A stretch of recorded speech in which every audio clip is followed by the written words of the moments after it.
എന്റെ സുബ്ര, ഞാൻ എന്താ ഈ കാണുന്നത്? പ്രഭാകരൻ ഇപ്പൊ ഇങ്ങോട്ട് വന്നത്? ഇതൊക്കെ ഞാൻ നോക്കിക്കോളാം. വൈകിട്ടാവുമ്പോൾ 1000 കോപ്പി ഉറപ്പാ. അല്ല, ഇതെന്താ പുസ്തകം പ്ലാസ്റ്റിക് കവറിലാക്കി വെക്കുന്നത്? വലിയ വലിയ ബുക്ക് സ്റ്റാളിലൊക്കെ അങ്ങനെയാ. ഇത് നമുക്ക് കവറുമ്പോ പേര് എഴുതണം, മഹാത്മാ ബുക്സ്, തോന്നൂർക്കര. ദാ കണ്ടില്ലടാ, ഞാൻ ജയിച്ചപ്പോ ആളുകൾക്ക് എന്റെ ആദർശത്തിന്റെ വില മനസ്സിലായത്. നാളുകളായിട്ട് പൊടി പിടിച്ചു കിടന്ന ഗാന്ധിജി അറിയാന്നുള്ള എന്റെ പുസ്തകം ജനങ്ങൾ ആർത്തിയോടുകൂടി വായിക്കാൻ വാങ്ങിച്ചോണ്ട് പോകുന്ന കണ്ടോ?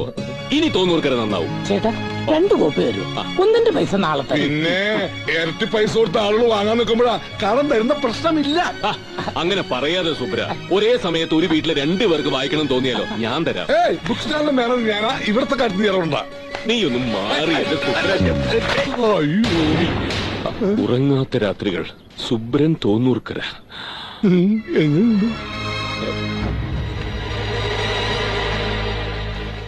എന്താണത്?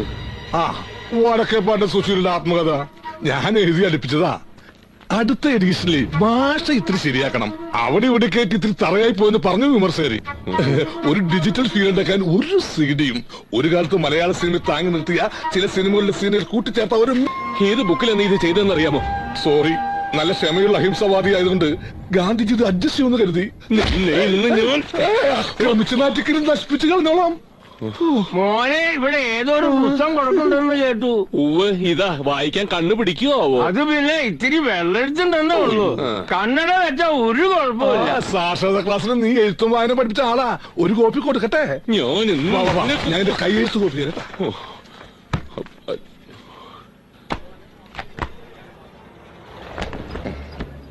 എന്നാ പിന്നെ ഉടനെ മാറുകയല്ലേ നല്ലത്?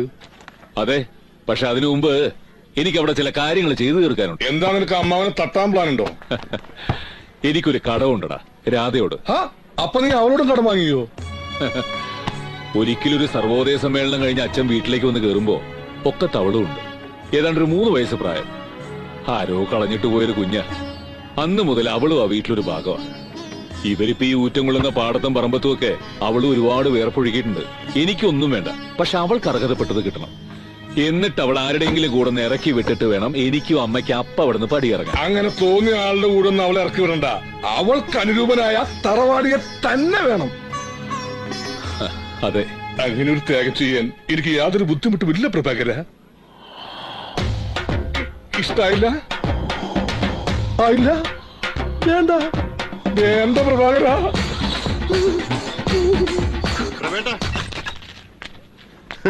ഇന്ന് എന്തായാലും രക്ഷപ്പെടാൻ നോക്കണ്ട, ഞാൻ സമ്മതിക്കില്ല. രക്ഷപ്പെടുക എന്തിന്? നാറ്റിക്കരുത്. ഉത്തരവാദിത്തപ്പെട്ടൊരു പഞ്ചായത്ത് മെമ്പറാണ് ഞാൻ. നിന്റെ കാശ് ഞാൻ ഉറപ്പായിട്ട് തന്നേക്കാം, പ്ലീസ്.